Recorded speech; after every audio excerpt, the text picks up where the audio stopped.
Right, so why did you choose Maliki Fiqh? Why did I choose Maliki Fiqh? Maliki Fiqh, people, let's start off with this whilst people are tuning in. Maliki Fiqh. Okay, so first of all, for our less expertise, for our less expert viewers, fiqh, not in case you're thinking, what on earth is Mufti Sab Toba, what the fiqh? This fiqh. Some of the Arabs read it as fuck. They do. But I disagree with their pronunciation. They actually do say that. You're going to hear some of the fuqaha, like some of the scholars, they're like, you know, really big beards and everything. And in between, they'll just go, you know, the fuqah. And you'll be like, astaghfirullah, Shaykh. No need for that language, mate. I only asked an Islamic question. No need for that. But they actually pronounce it fuqah, some of the Arabs today, as in this day and age. So, but in traditional fiqh, it's called fiqh with a kasra, okay, not with a dhamma. So the fiqh, right? What is fiqh? So fiqh is basically our understanding of Islam. Sorry, let me rephrase that. It's our understanding of what is kind of expected from us, okay, towards God or towards people. So that is called fiqh. It is partially synonymous with Sharia. So Sharia people tend to reserve only for the legal aspects, and fiqh is more generic, so it includes the legal aspect and the non-legal like worship and other things as well. So fiqh is, you know, this is umum khusus. That's the relationship that's going on between Sharia and fiqh. So fiqh, and then within fiqh you have different ways of looking at things, interpreting, extracting Islamic law. How do we understand rulings? And everybody, you know, they've got their own take on it. And then people kind of disappeared, and these four major schools of law remained. I say four because I'm being kind to the Hanbalis. Let's make that the Hanbalis, the little finger. There you go, the Hanbali. Wait there. That's about right now. The four. Because that's like the Hanbali contribution to Islamic fiqh. So now I'm being fair, right? So that's like, obviously the tallest is like the Maliki madhab. But I don't want to put, if I bring these fingers down, this one get offensive, you know, this one not nice. So that's me representing the schools of Islamic law.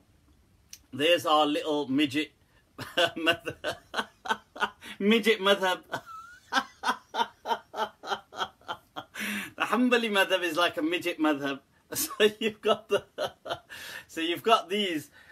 So you got the Hanafis, you got the Maliki school, you got the Shafi'i school, and you got the Hanbali school down there. So these are the ones that have carried on. I mean, there were so many schools of law, you know, in the tens, if not, one could argue in the hundreds. But, so this is what's continued. The Maliki madhab is known as the School of Madinah. It is the most awesome school of law there ever is, because it is built upon welfare and firmly rooted in evidence. It is known as the School of Madinah, people. The School of there you go, School of Madinah. Right now, somebody said, why am I Maliki? I never chose the Maliki madhab. The Maliki madhab chose me. Allah. The School of Madinah chose me, people. Now, it's just because it made so much sense to follow the School of Madinah. What are the schools in Medina? Allah. Hi. Look at the chai, people, the chai. So those of you that, and you can follow any school of law, most Asians, Indo-Pak people happen to be Hanafi, as was I, as in growing up, and but then, you know, you come to your senses. Now, to be fair, Imam Abu Hanifa was an absolute legend. But the problem is his school, if I'm to be fair in my assessment, his school has been long hijacked. And his school is the antithesis of him. It's such a control freak school today. Everybody, like, you know, if you've got like control freak, kind of like a syndrome, you suffer from that, then the Hanafi madhab makes sense for you. So it's all about just controlling, control. I have the control. So that's what that's what these madhabs are. And the Maliki madhab is obviously the super cool madhab, people. It's the one that ruled Muslim Spain as well. I mean, it was one of the most widespread madhabs throughout the world. Much more diverse than any other school of law, including the Hanafi school. So as in its diaspora, okay, the way it was kind of spread out. The school was in all of the different continents, and it was also something that was the major continents, and it was also it wasn't just theirs in people were Maliki. So Muslims in Spain for 700 years at least were probably Maliki. Now, it wasn't just that they were Maliki, but they were key figures. They were key players. Not those players, you know. Probably those players as well, but they were key players in the madhab. So they contributed. They were never shunned by each other. So the school became a really rich, resourceful school. Right, so let's move on to another question.